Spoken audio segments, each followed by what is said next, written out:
Welcome to Suman TV. నేను మీ నవీన్. ప్రస్తుతం మనతో electro homeopathy specialist doctor Chaman Singh గారు అయితే ఉన్నారు. ఆయన అడిగి కిడ్నీ స్టోన్కి సంబంధించి ఎలక్ట్రో హోమియోపతిలో ఎలాంటి ట్రీట్మెంట్ ఉన్నదైతే తెలుసుకుందాం. సార్ నమస్తే. సార్ నమస్తే. సార్ చాలా వరకు కూడా ఈ మధ్యకాలంలో మనం చూస్తే 5 mm ఉన్నా కూడా ఆపరేషన్కి వెళ్ళాలి అని చెప్పేసి అంటూ ఉంటారు, అంటే కిడ్నీ స్టోన్స్ గురించి.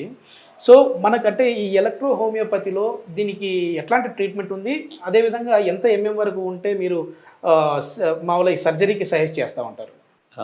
జనరల్గా ఎలక్ట్రో హోమియోపతిలో చాలా బ్రహ్మాండమైన మెడిసిన్ ఉందండి. కొన్ని వందల కేసుల్ని మేము కిడ్నీ స్టోన్స్ మీద తగ్గించగలిగాము. కిడ్నీ స్టోన్స్ జనరల్గా 5-6 mm దాటితే 9 mm దాటితేనే దానికి ఆపరేషన్ చేయాలని చెప్పి లేదా బ్లాస్టింగ్ చేయాలని చెప్పేసి చెప్తూ ఉంటారు. చాలామంది బ్లాస్ట్ చేసుకొని ఆపరేషన్ చేసుకొని చాలా రకాలైన ఇబ్బందులు పడుతూ ఉంటారు. అట్లా కాకుండా మేము మందులతోనే ఆ రాయిని కరిగిస్తూ ఉంటాం. కిడ్నీ స్టోన్స్లో చెప్పుకోవాలనంటే ముఖ్యంగా 2 రకాల స్టోన్స్ ఉంటుంది. ఒకటేమో యూరిక్ యాసిడ్ బాగా డిపాజిట్ అవ్వడం ద్వారా తయారైన రాళ్ళు, ఇంకొకటేమో కాల్షియం ఎక్కువగా డిపాజిట్ అవ్వడం ద్వారా తయారైన రాళ్ళు.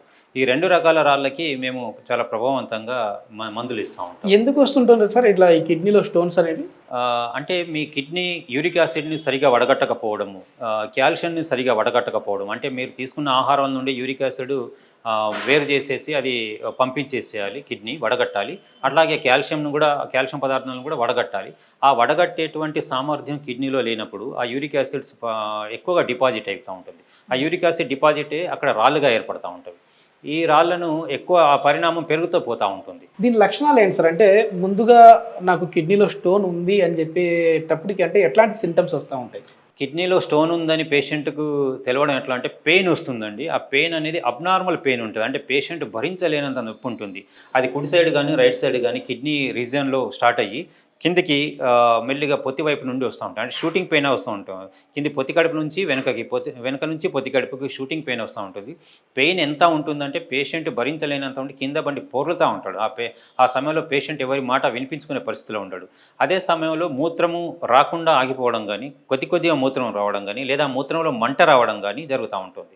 ఇట్లా వచ్చినప్పుడు కిడ్నీ స్టోన్ ఉందని చెప్పేసి పేషెంట్ గుర్తించాల్సిన అవసరం. ఓకే, ఇప్పుడు హోమియోపతి కానీ ఆయుర్వేదం కానీ ఎలక్ట్రో హోమియోపతి కానీ ఈ ట్రీట్మెంట్ వచ్చేసేసి అలోపతి కంటే కొంచెం లేట్గా ఉంటుంది ట్రీట్మెంట్ అని చెప్పేసి కొద్దిమంది అంటూ ఉంటారు. సో ఇట్లాంటి వాళ్ళకి మరి ఇట్లా సివియర్ కండిషన్లో ఉన్నప్పుడు వాళ్ళు నొప్పి కూడా భరించలేరు అంటూ ఉన్నారు కదా, మరి ఎట్లా ట్రీట్ చేస్తారు? ఇది త్వరగానే తగ్గే విధంగా ఉంటుందా? ఖచ్చితంగా నొప్పి త్వరగానే తగ్గుతుంది. మెడిసిన్ ఇచ్చిన వెంటనే కొన్ని గంటల్లోనే, ఒక్కోసారి అరగంటలోనే, గంట లోపలనే పేషెంట్ నొప్పి నుండి ఉపశమనం పొందుతాడు.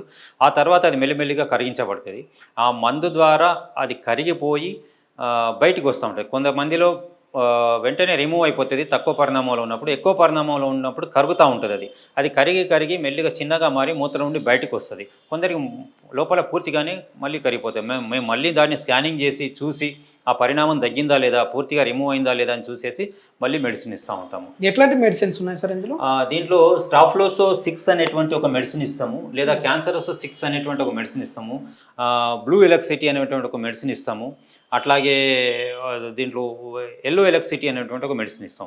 ఈ మెడిసిన్లు అన్నింటి కలయికతో కలిపేసి మేము ఈ మెడిసిన్స్ని ఇస్తాము. ఈ మెడిసిన్ ఏం లేదు, సింపుల్గా ఉంటుంది. వాటర్ డ్రాప్స్ ఉంటుంది. ఆ డ్రాప్స్ వాటర్లో కలిపేసి ఒక 1/2 కప్ ఆఫ్ వాటర్లో 10 డ్రాప్స్ కలుపుకొని పేషెంట్ తాగేస్తే చాలు రోజు. అది మెల్లిమెల్లిగా కరిగిపోతూ ఉంటుంది. ఆ మెడిసిన్ వాడుతున్నప్పుడు ఎట్లాంటి నొప్పి రాదు పేషెంట్కి, మళ్ళీ తిరిగి నొప్పి రాకుండా ఉంటుంది, పూర్తి కరిగిపోయింది. పేషెంట్ మినిమము జనరల్గా అయితే కొంతమందిలో 15 రోజుల్లోనే పోతుంది, కొందరికి వారం రోజుల్లోనే పోతుంది, కొందరికి 3 నెలల దాకా అయితే మేము టైం ఇస్తాము. ఈ 3 నెలల లోపల అయితే కరిగిపోతాం. ఓకే, చాలా మంచి ఇన్ఫర్మేషన్ సార్. ఏంటంటే మీరు అన్నట్టుగా 5 కాదు, మహా అంటే 9 వరకు వెళ్ళినా కూడా పెద్దగా భయపడాల్సిన పని లేదు. 25 mm అంటా ఉన్నారు మీరు. సో 9 వరకు వెళ్తేనే జనాలు ఏమైపోతుందంటే ఇంకా సర్జరీకి వెళ్ళిపోవాలి అని చెప్పేసి వెళ్తా ఉన్నారు, సర్జరీలు చేయించుకుంటా ఉన్నారు, పరుగు పెడతా ఉంటారు చాలా మంది. దాని నుంచి అంటే సర్జరీ చేయించుకున్న తర్వాత అయినా అది క్యూర్ అయ్యే విధంగా ఉంటుందా అండి? సర్జరీ చేసుకున్న తర్వాత చాలా మంది చాలా రకాల ఇబ్బందులు పడతా ఉంటారు, చాలా రకాల సైడ్ ఎఫెక్ట్స్ గురవుతూ ఉంటారు. చాలా రకాలుగా వాళ్ళకి మూత్రం సరిగా రాక, ఇంకొన్ని ముక్కలు లోపల ఇరుక్కుపోయి ఇట్లాంటి ఇబ్బందులని పడతా ఉంటారు. కాబట్టి అట్లాంటి ఇబ్బందులు లేకుండా మేము మందుల ద్వారా మాత్రమే. అంటే మీరు మళ్ళీ స్కానింగ్ రిపోర్ట్ చూస్తారండి? ఖచ్చితంగా మళ్ళీ స్కానింగ్ రిపోర్ట్ చేస్తాం. స్కానింగ్ రిపోర్ట్ చేసి పూర్తిగా రాయి పోయింది, కరిగిపోయింది లేదా రిమూవ్ అయిపోయింది అని చెప్పి నిర్ధారించుకున్న తర్వాత ట్రీట్మెంట్ ఆపేస్తాం. Okay, thank you sir. Thank you.